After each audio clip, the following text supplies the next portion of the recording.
şehit vətəni qorumaq üçün düşmən gülləsinə siper oldun sen. Kanınla xəritə çizərək bugün bizlərə eyledin emanet vətən.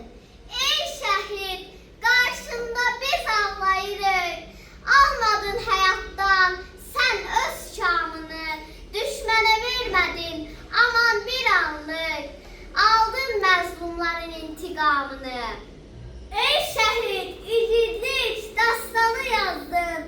Tarixə şəhidlik möhürü vurdun. Düşmən yazdığını qanalla pozdun. Torpağın adını sən vətən qoydun. Elim, obam, tamaşam, nəğməsən başdan başan.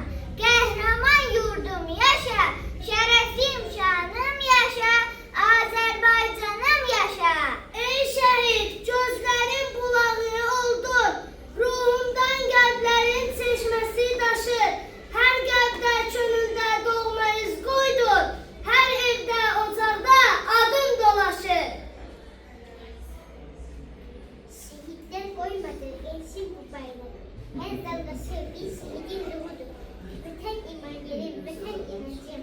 Bu vatan savaşı kalbim ruhudur.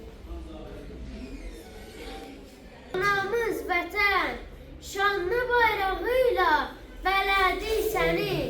Çünki o bayraqla qanınla sən boyayıb qorudun ana vətəni. Bərəkətli torpağım, tarlam bostanım bağı, mənim sevinç bulağı, zəfər dastanım yaşa.